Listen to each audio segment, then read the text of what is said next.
Hello, welcome. So, we're here to talk to you about reading, and just want to know if you know anybody who's a good reader, or if you're a good reader, or if you like reading, what makes a good reader.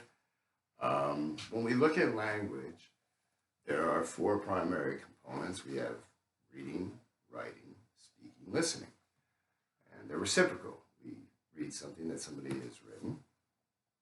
You will be reading later from someone here. And we write, therefore somebody will read, hopefully. We write for ourselves as well, and then we speak and we listen. I'm speaking now, you're listening, hopefully. So anyway, today I wanted to speak about what makes a good reader. And one of the components then is decoding to read fluently. And so it's important, first of all, to look at some vocabulary that we'll be using when we're talking about reading. First of all, we have volume, which is the amount of sound. We can fluctuate our volume, right? The beginning is the first part of something. This is going to be important with beginning and end sounds. The end is the last part of something. The speed is the rate of which something happens, and that's important with reading. We can read something quickly, we can read it slowly. The pacing is the rate of movement and how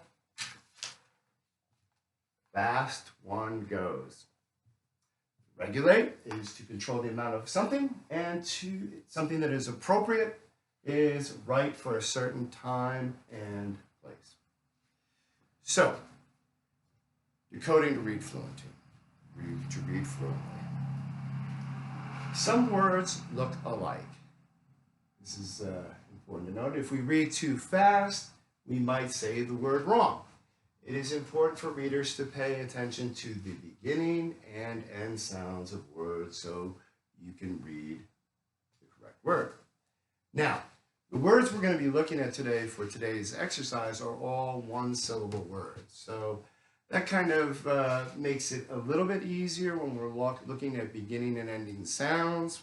We'll talk about that later with prefixes and suffixes and root words. They're all extremely important.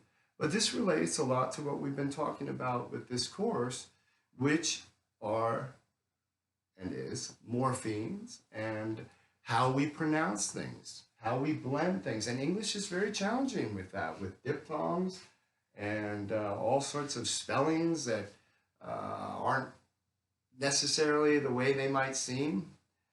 So the beginning sound of the word is the first part, okay? So if we just look at this word blend, BL would be the first part of that word. The end sound of the word is the last part, okay? Pretty basic. I don't want to be insulting your intelligence, but we can say that. So and, blend. And we combine them together and we get the word blend, right? So you're going to be doing something like this today with a worksheet that I have prepared for you, which I think you're going to like. And let's look at an example then. So the gecko tries to blank in with its surroundings. And you have two options here. So I have the light there. First is either blend, or the second is bend. So which word would it be? You need to pronounce it correctly, right? And you need to choose the correct word as well. So the gecko tries to blend, right? Blend in with its surroundings. All right, so you're going to be pairing up soon, or working on your own, depending on your cyber situation. Anyway, these words in purple are the word bank for the exercise. And the exercise involves filling in a paragraph with chosen words. Now, what's interesting is you can see that there are 12 words, but there are 6 blanks.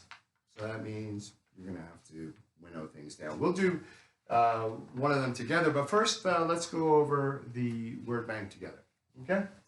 So, first word is pace, pace. Now realize that a lot of these words are going to look and sound the same, so that's essential that you pronounce the beginning and the end sounds correctly and get the morphemes, the diphthongs, everything are correct with your enunciation and your pronunciation. Pace, seen, seen, made, made, plain, plain, place, place, straw, straw, strays, strays, saw, saw, seek, seek, stays, stays, main, main, and plate, plate. And as you can see, a lot of these words are quite similar to others. So just be aware of that when you're doing the exercise. Okay. So